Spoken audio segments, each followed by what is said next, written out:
राजस्थान की जनता को पानी कब मिलेगा यह पता नहीं है। कोई राजनीतिक दल यह बात नहीं बता सकता, कोई नेता यह बात नहीं बता सकता, लेकिन राजस्थान में पानी का मुद्दा ऐसा है जिसका फायदा हर कोई राजनीतिक दल उठाना चाहता है। और अब तो जब लोकसभा चुनाव है तो राजस्थान के पानी के मुद्दे को लेकर आग लगनी तय मानी जा रही है। दरअसल आग इसलिए लग रही है कि सरकारों ने जो कहा वह हुआ नहीं। अब आरोप एक दूसरे पर लग रहे हैं, लेकिन राजस्थान की जनता बाट जो रही है कि उन्हें आखिरकार पानी मिलेगा कब। दरअसल पानी का मुद्दा राजस्थान में 1-2 साल, 5 साल, 10 साल का नहीं है। राजस्थान में पानी हमेशा मुद्दा रहा है। इसलिए रहा है कि राजस्थान में पानी की कमी हमेशा रही है और राजस्थान में भूजल स्तर काफी नीचे गया हुआ है। अब आग क्यों लगेगी तो यह सोच लीजिए कि यहां पहले ईआरसीपी पर बात हो और फिर यमुना जल बंटवारे की बात हो, तो इन दिनों भाजपा की सरकार राजस्थान में वाहवाही बटोरने में लगी है। पहले मुख्यमंत्री भजनलाल शर्मा 13 जिलों में धन्यवाद यात्रा निकालने जाते हैं और अब शेखावाटी में यमुना जल बंटवारे को लेकर भागीरथ बनने की तैयारी हो रही है और 2 तारीख से शेखावाटी के दौरे पर मुख्यमंत्री भजनलाल शर्मा जा रहे हैं। लेकिन पानी के मुद्दे की वास्तविकता क्या है कोई बताने को तैयार नहीं है। अब कांग्रेस चूंकि विपक्ष में आ चुकी है तो कांग्रेस तो आरोप लगाएगी, सवाल करेगी, लेकिन सरकार को भी जवाब तो देना चाहिए जनता को कि आखिरकार वास्तविकता क्या है। पहले बात करें एआरसीपी की। जैसे ही राजस्थान में भाजपा की सरकार बनी, एआरसीपी पर एमओयू हो जाता है मध्य प्रदेश के साथ में और एक फोटो केंद्रीय जल संसाधन मंत्री गजेंद्र सिंह शेखावत जो राजस्थान से ही हैं, उनके साथ में 2 मुख्यमंत्री राजस्थान और मध्य प्रदेश की आती है और ईआरसीपी पर एमओयू हो जाता है। वह एमओयू तब होता है जब राजस्थान में विधानसभा का सत्र चल रहा होता है। यह नियम है, हमेशा ऐसा होता है कि जब किसी बड़े मुद्दे पर सरकार कोई समझौता करती है, कोई एमओयू करती है, कोई कार्य योजना बनाती है तो वह सदन के पटल पर आती है। लेकिन आश्चर्य की बात है कि चलते सदन में एमओयू हो जाता है एक इतने बड़े मुद्दे पर जिसमें 13 जिलों की प्यास बुझाने की बात है, लेकिन वह एमओयू सदन के पटल पर नहीं आता। सदन के पटल पर नहीं, किसी जनप्रतिनिधि के पास नहीं आता, मुख्यमंत्री उसकी कॉपी नहीं बताते, मीडिया वालों के पास वह एमओयू नहीं होता और विधानसभा का सत्र खत्म हो जाता है। आज तक ईआरसीपी को लेकर क्या एमओयू हुआ इस बारे में सिर्फ जबानी जमाखर्च सामने आता है, एमओयू की कॉपी सामने नहीं आती कि आखिरकार हुआ क्या है।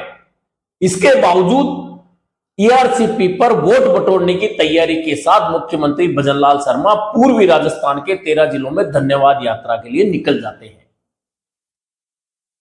अब इस पर आरोप कांग्रेस यह लगा रही है कि अगर आपने एमओयू किया है, आप धन्यवाद लेना चाहते हैं तो लीजिए, लेकिन एमओयू में आपने किया क्या, उस एमओयू की कॉपी कम से कम जनप्रतिनिधियों के सामने आनी चाहिए, मीडिया के सामने आनी चाहिए, जनता को पता लगना चाहिए। लेकिन एमओयू की कॉपी सामने नहीं आ रही है। यह तो ईआरसीपी तक की बात हुई। इससे बड़ा आरोप ईआरसीपी को लेकर कांग्रेस का यह रहा है कि हमने डीपीआर को संशोधित करके भेज दी थी, इसके बावजूद वसुंधरा राजे सरकार के समय जो डीपीआर बनी थी, क्योंकि वसुंधरा राजे की सरकार और केंद्र की सरकार एक ही पार्टी की थी, उस डीपीआर को त्रुटिपूर्ण बताकर वापस भेज दिया गया। उसके बाद राजस्थान की कांग्रेस सरकार ने दोबारा डीपीआर बना के भेजी, संशोधित डीपीआर भेजी, लेकिन उसे 3 साल तक दबाए रखा गया और जैसे ही राजस्थान में सरकार बदली, एमओयू सामने आया। 2 मुख्यमंत्री एमओयू करते हैं, लेकिन एमओयू का ड्राफ्ट अभी तक किसी के सामने नहीं आता। आरोप यही है कि आखिरकार राजस्थान के कौन से हितों से मुख्यमंत्री भजनलाल शर्मा, राजस्थान की सरकार ने मध्य प्रदेश के साथ समझौता किया है। यह आरोप कांग्रेस खुलकर एक बार नहीं कई बार लगा रही है, लेकिन सरकार की ओर से इसका माकूल जवाब अभी तक नहीं आ पा रहा और नहीं कह पा रही सरकार कि हमने यह एमओयू किया है, इसमें राजस्थान के हितों से किसी तरह का कोई समझौता नहीं हुआ है। यह तो हुई एआरसीपी तक की बात। इसके बाद में बात आई कि यमुना का जल शेखावाटी में पहुंचाया जाएगा और इसके बड़े बड़े होर्डिंग छपते हैं, अखबारों में विज्ञापन छपते हैं और मुख्यमंत्री भजनलाल शर्मा को भागीरथ बनाकर पेश करने का प्रयास होता है। लेकिन इसी के साथ एक बात स्पष्ट हो जाती है कि क्या वास्तव में यमुना का जल राजस्थान शेखावाटी में पहुंच रहा है। तो इसमें दो बातें सामने आती है। एक तो कांग्रेस का आरोप है कि 2018 में जब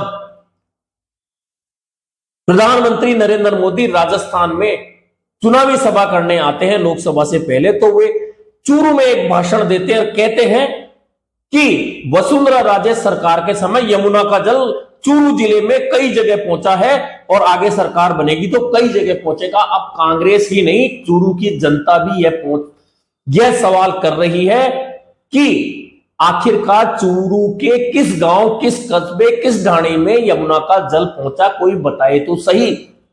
अब सवाल यह है कि जब प्रधानमंत्री ने इतना बड़ा भाषण दे दिया कि यमुना का जल चूरू में कई जगह पहुंच गया, तो आखिरकार वे कौन से भाजपा नेता थे जिन्होंने प्रधानमंत्री से झूठ बुलवा दिया जनता के सामने, और वह यमुना का जल आज तक राजस्थान के किसी भी क्षेत्र में नहीं पहुंचा है। यह तो रही 2018 में प्रधानमंत्री नरेंद्र मोदी के भाषण की। अब नई बात, यमुना जल बंटवारे को लेकर हरियाणा सरकार के साथ एमओयू होता है और फिर उसकी वाहवाही लूटने की कोशिश राजस्थान की सरकार कर रही है।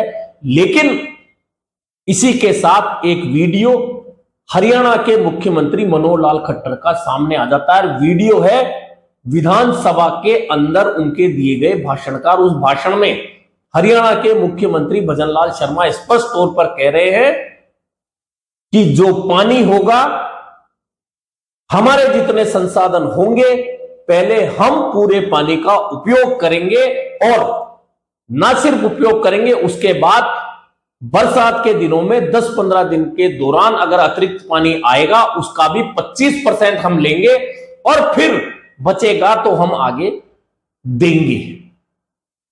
अब एमओयू करके राजस्थान की सरकार वाहवाही बटोरती कि हम शेखावाटी को यमुना का जल पिलाएंगे, लेकिन इधर हरियाणा के मुख्यमंत्री विधानसभा में हरियाणा में यह भाषण देते हैं कि यह पानी हम पहले पूरा यूज करेंगे अपने संसाधनों के अनुरूप, उसके बाद बरसातों में भी पहले जितना पानी अतिरिक्त होगा तो हम उसका 25% यूज करेंगे और तब कुछ बचेगा तो हम 1-2 दिन के लिए पानी दे देंगे। यह तो हरियाणा के मुख्यमंत्री के भाषण के बाद में राजस्थान की सरकार खुद कटघरे में आ जाती है कि जब एमओयू हो गया तो हरियाणा के मुख्यमंत्री ये बात क्यों कह रहे हैं, जबरन राजस्थान के हक का पानी रोकने की बात क्यों कर रहे हैं। अगर वे ऐसा कर रहे हैं और विधानसभा में ऐसा कर रहे हैं, विधानसभा के सदन में यह भाषण दे रहे हैं, तो आखिरकार कौन सा एमओयू कर राजस्थान की सरकार आई है। यह गंभीर आरोप कांग्रेस लगा रही है। कांग्रेस के प्रदेश अध्यक्ष गोविंद सिंह डोटासरा कहते हैं कि राजस्थान की सरकार ने एमओयू के बहाने हरियाणा के सामने घुटने टेक दिए हैं। और इतना ही नहीं, गोविंद सिंह डोटासरा का कहना है कि पानी का यह एमओयू है ही नहीं, यह एमओयू सिर्फ पाइपलाइन डालने का है, और पाइपलाइन भी वह कि जो पहले 5 पाइपलाइन डली थी अब वह घटकर 3 पाइपलाइनों का समझौता है। इसमें पानी के समझौते की तो कोई बात ही नहीं है। वहीं इस शेखावाटी में पानी की लड़ाई लड़ने वाले जो कोर्ट में लड़ रहे हैं, यशवर्धन सिंह कहते हैं कि यह मुद्दा ऐसा है जिसे राजनीतिक मुद्दा बना दिया गया, लेकिन पानी शेखावाटी को नहीं मिल रहा और हम लगातार हाई कोर्ट में इसकी लड़ाई लड़ रहे हैं। हाई कोर्ट की फटकार केंद्रीय जल संसाधन मंत्री तक को पड़ चुकी है। इसके बावजूद इस मामले को लेकर कभी सरकार स्पष्ट रूप से अपना वह स्पष्टीकरण नहीं दे पाई कि आखिरकार पानी मिलेगा कब या कितना मिलेगा। और वे ये भी कहते हैं कि 1994 में जब केंद्र में नरसिम्हा राव के नेतृत्व वाली कांग्रेस सरकार थी, तभी हिमाचल, दिल्ली, हरियाणा और राजस्थान के अंदर समझौता हो गया था यमुना जल बंटवारे का। बाकायदा एक समिति बन गई थी, तय हो गया था कि कितना पानी किसे मिलना है। ऐसे में अब हरियाणा के मुख्यमंत्री कहते हैं कि सारा पानी हम यूज लेंगे, तो फिर एमओयू कहां से हो रहा है? एमओयू में कहां बात हो रही है राजस्थान के हितों की?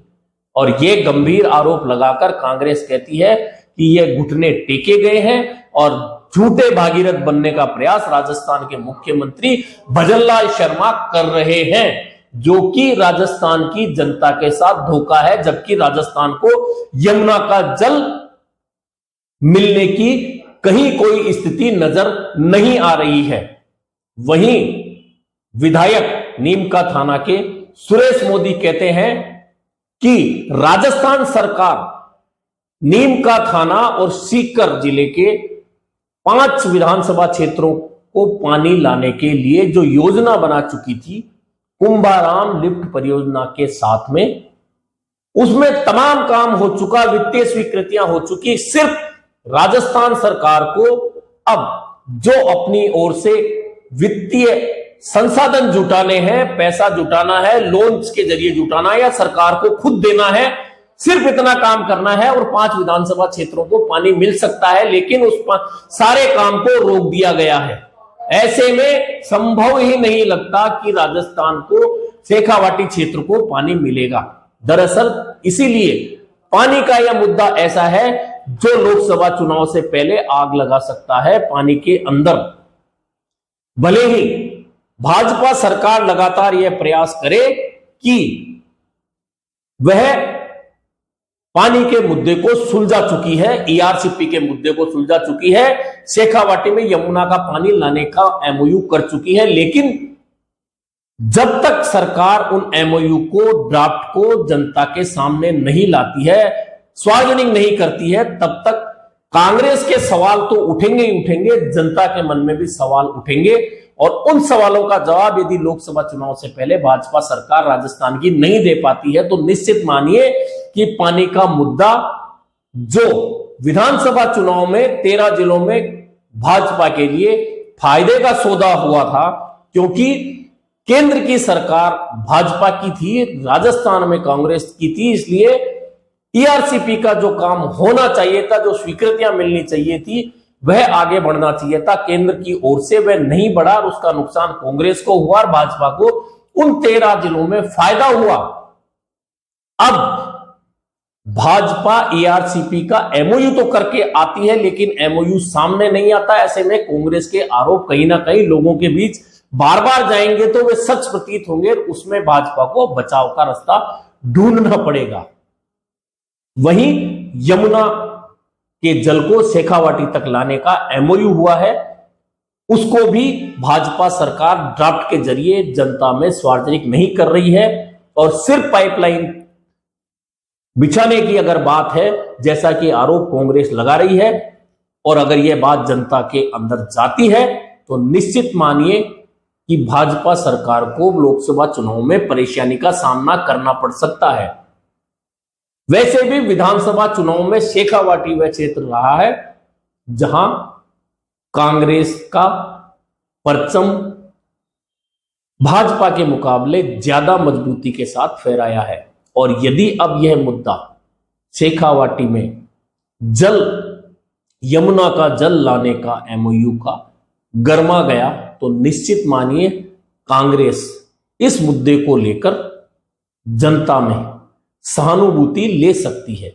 अब देखना यह है कि मुख्यमंत्री भजनलाल शर्मा जब शेखावाटी के दौरे पर जाएंगे तो कांग्रेस के इन आरोपों का क्या जवाब देते हैं, या फिर भाजपा इन सवालों के घेरे में ही लोकसभा चुनाव लड़ने जाती है। ऐसे में निश्चित मानिए यह पानी अब पीने का या सिंचाई का राजस्थान को मिले ना मिले, लेकिन यह पानी का मुद्दा निश्चित तौर पर आग लगाने वाला साबित हो सकता है लोकसभा चुनाव में बाकी मुद्दों के मुकाबले। अब देखना यह है कि दोनों पार्टियों में से कौन सी पार्टी इस मुद्दे का फायदा उठाती है और कौन सी पर्दे के पीछे की राजनीति के तहत अपना बचाव का रास्ता ढूंढती है। आज के लिए बस इतना ही, फिर मिलेंगे एक नए मुद्दे पर चर्चा के साथ।